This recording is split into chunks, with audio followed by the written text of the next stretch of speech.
Assalamu alaikum wa rahmatullah. Je rentre ici dans l'entrée Bab as-Salam. C'est par là qu'on passe pour saluer le prophète Mohammed sallallahu alayhi wa sallam. Masha'Allah.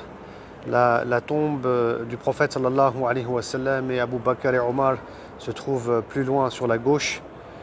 Mais je voudrais dire un mot, Inch'Allah, sur cette tombe. Le prophète sallallahu alayhi wa sallam, il a été enterré dans l'appartement de Aïcha. Il est mort avec la tête posée sur les genoux de son épouse, subhanallah, sallallahu alayhi wa sallam. Et il a dit qu'un prophète, lorsqu'il meurt, on l'enterre à l'endroit même où il meurt. C'est pour ça qu'il est enterré dans l'appartement de Aïcha radiallahu ta'ala anha. Et Aïcha, elle continuait à vivre auprès du messager de Dieu, sallallahu alayhi wa sallam, bien que celui-ci soit enterré à ses côtés, dans la demeure. Et puis ensuite, le premier calife Abu Bakr as-Siddiq radiallahu ta'ala anhu sera à son tour enterré juste à côté du prophète sallallahu alayhi wa sallam, avec la tête au niveau des épaules du messager de Dieu sallallahu alayhi wa sallam.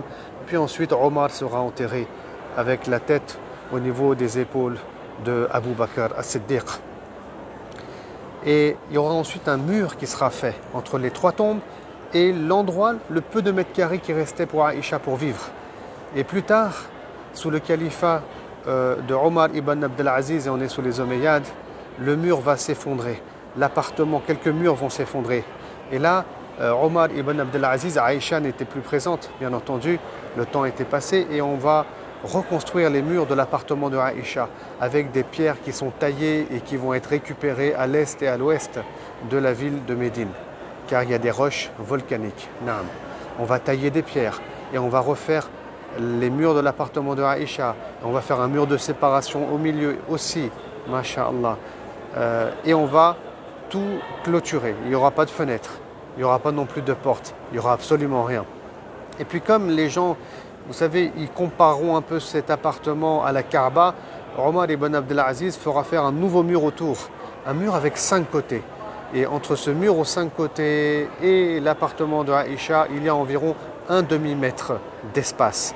Et donc quand on passe ici, et on y arrive presque, devant la tombe du prophète sallallahu alayhi wa sallam et devant le grillage pour le saluer, et ben, de l'autre côté du grillage, tout d'abord, il y a un espace vide.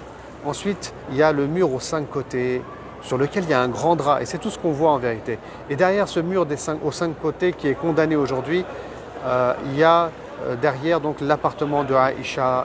Et l'imam As-Samhoudi dit dans son livre Al-Wafa bil-Wafa, et là il y a des siècles et des siècles en arrière, qu'un jour ce mur s'est fissuré et il a eu l'occasion de rentrer, et à l'intérieur, la terre s'est rabaissée de 60 cm environ, il n'y a pas de poussière, il n'y a rien, elle est un peu rouge la terre, rougeâtre. Voilà donc les informations qu'on a. Naam.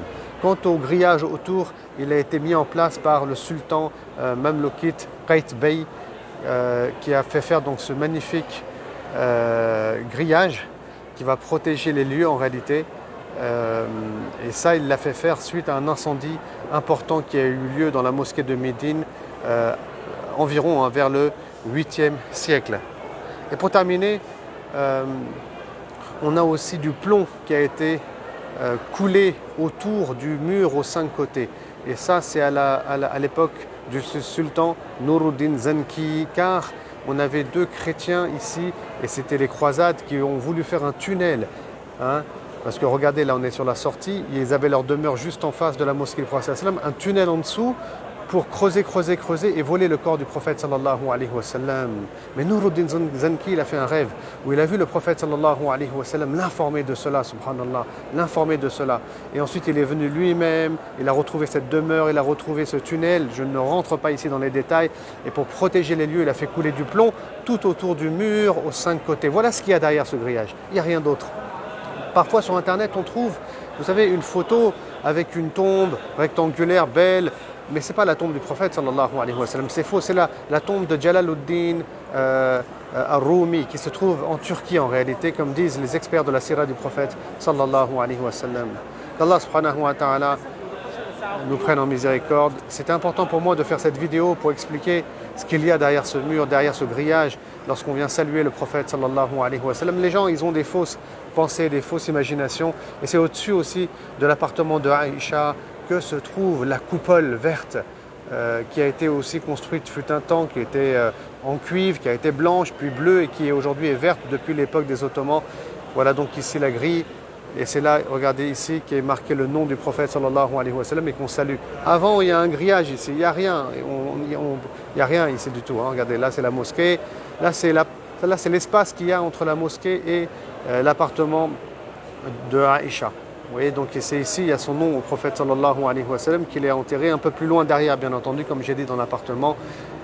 Salamu alayka ya Rasulallah. Et là, c'est la tombe d'Abu Bakr as-Siddiq, et c'est bien mentionné par écrit aussi. Salamu alayka ya Abu Bakr. Et la tombe de Omar ibn al-Khattab.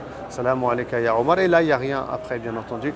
L'endroit où je me trouve actuellement, où je suis en train de filmer et saluer, c'est l'endroit où vivait Hafsa, radiyallahu anha, l'épouse aussi du prophète sallallahu alayhi wa sallam. Et là, je vais vers la sortie de Babus Salam. C'est là que se trouvait aussi, à ce niveau-là, au niveau de la sortie, l'appartement de Othman ibn Affan, radiyallahu ta'ala anhu. Ici, à ce niveau-là, j'ai dit qu'il n'y avait rien. Hein. Donc là, je reviens en arrière. On a les tombes. Et ici, il y avait l'appartement de Saouda, radiyallahu ta'ala anha, autre épouse du prophète sallallahu alayhi wa sallam. Shukran jazilan, barakallahu fikum. Qu'Allah subhanahu wa ta'ala nous invite à la Mecque, nous invite dans la cité du prophète Mohammed sallallahu alayhi wa sallam. Assalamu alaikum wa rahmatullah.